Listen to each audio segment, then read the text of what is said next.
Radhe Radhe guys. Phalgun शुरू होते ही बाबा श्याम के मंदिरों में भक्त जाने लगते हैं। फाल्गुन में बाबा श्याम का मेला लगता है और जगह जगह से लोग निशान लेकर बाबा श्याम के खाटू स्थित मंदिर में जाते हैं और फाल्गुन में बाबा श्याम के मंदिर में फाल्गुन महोत्सव मनाया जाता है। ऐसा ही एक फाल्गुन महोत्सव हमारे झुंझुनू धाम में भी मनाया जाएगा। यह फाल्गुन महोत्सव 10 और 11 दिनांक को मनाया जाएगा।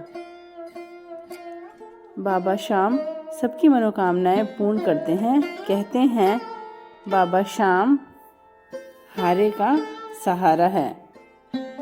बाबा श्याम हम हार जाते हैं तब भी हमें जीत दिलाते हैं।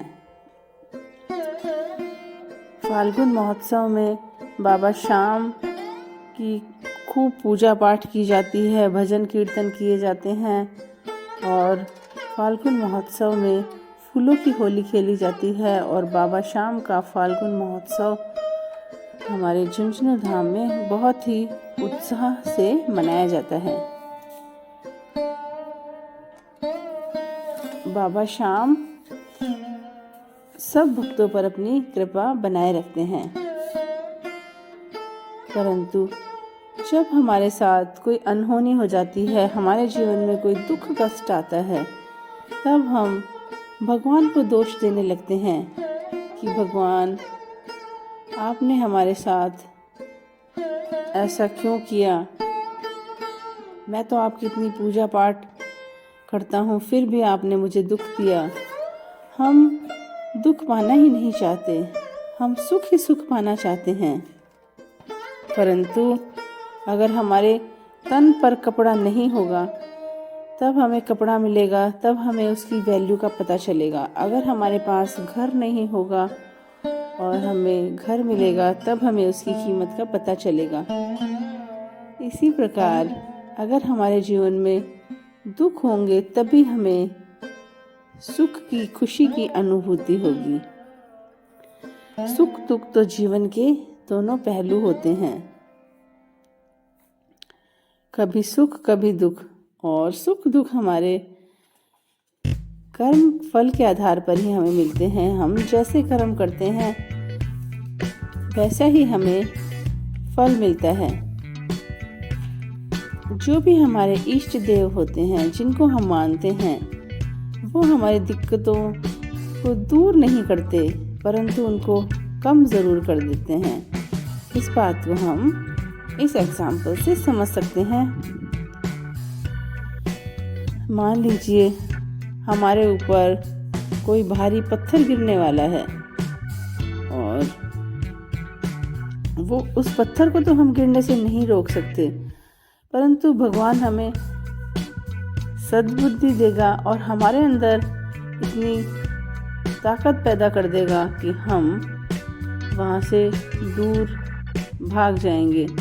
ये भी भगवान का ही संकेत होता है। भगवान हमें दुख और कष्टों से अवगत कराते रहते हैं। जैसे मान लीजिए हमने कभी लाल मिर्च खा ली और उसके तुरंत पश्चात ही हमें गुड़ मिल जाए खाने के लिए, तब हमें पता ही नहीं चलेगा कि हमने लाल मिर्च भी खाई है। वो गुड़ हमारे जीवन में मिठास घोल देगा।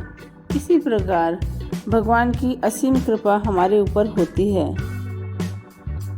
भगवान हमारे जीवन में भी जो दुख और कष्ट आते हैं उनको कम कर देते हैं। इसके लिए मैं आपको एक छोटी सी कहानी सुनाने जा रही हूँ। एक बार की बात है, एक व्यक्ति कहीं जा रहा था और उसका एक्सीडेंट हो जाता है और उसकी बाइक दूर जाकर गिरती है और उसकी बाइक पूरी टूट जाती है, परंतु उस व्यक्ति के कहीं चोट नहीं आती, उसके हल्की सी ही मोच लगती है। फिर वह घर आकर अपने मंदिर में बाबा श्याम को दोष देने लगता है। कहता है, बाबा मैं तो आपकी इतनी भक्ति पूजा पाठ करता हूँ, फिर भी आपने मेरे साथ ऐसा हादसा कर दिया। और वह बहुत दुखी होता है और कहता है कि भगवान मैं आज से आपकी पूजा पाठ नहीं करूँगा, आपने मुझे इतना दुख दिया। फिर जैसे ही रात को वह सोता है तो उसके स्वप्न में भगवान उसे दर्शन देते हैं और भगवान उसे बताते हैं कि तुम्हारे साथ देखो पुत्र क्या हादसा होने वाला था। तब जैसे ही वह देखता है तो वह एक बहुत ही बड़ा हादसा था। उसके अंदर इतना भयानक एक्सीडेंट था कि उस व्यक्ति की मौत हो जाती है, परंतु भगवान ने उस पर आने वाली विपत्ति को कम कर दिया। तब जैसे ही उसकी आँख खुलती है तब उसके समझ में आता है कि भगवान ने उसे कोई दुख नहीं दिया, भगवान ने तो उसके दुख को कम ही किया है। इसलिए भगवान जो होते हैं वो बड़ी अनहोनी को छोटी कर देते हैं, पहाड़ से दुख को राई सा बना देते हैं, परंतु हम इस बात को समझ ही नहीं पाते। इसलिए हमें चाहे दुख हो चाहे सुख हो, भगवान की हमेशा पूजा करते रहना चाहिए और भगवान को कभी भी कोई भी दोष नहीं देना चाहिए, क्योंकि हमें कोई भी दुख मिलते हैं वे हमें खुद के कर्मों से ही मिलते हैं। इसलिए हमें अच्छे कर्म करने चाहिए, बुरे कर्म हमें नहीं करने चाहिए और हमें कभी भी किसी को दुखी नहीं करना चाहिए। हमें जितना संभव हो सके उतना दान पुण्य करना चाहिए और हमें भगवान की पूजा पाठ और भक्ति आराधना हमेशा करनी चाहिए। जय श्री श्याम। अगर आपको यह वीडियो पसंद आई हो तो मेरे चैनल को लाइक शेयर और सब्सक्राइब करें। Thanks for watching.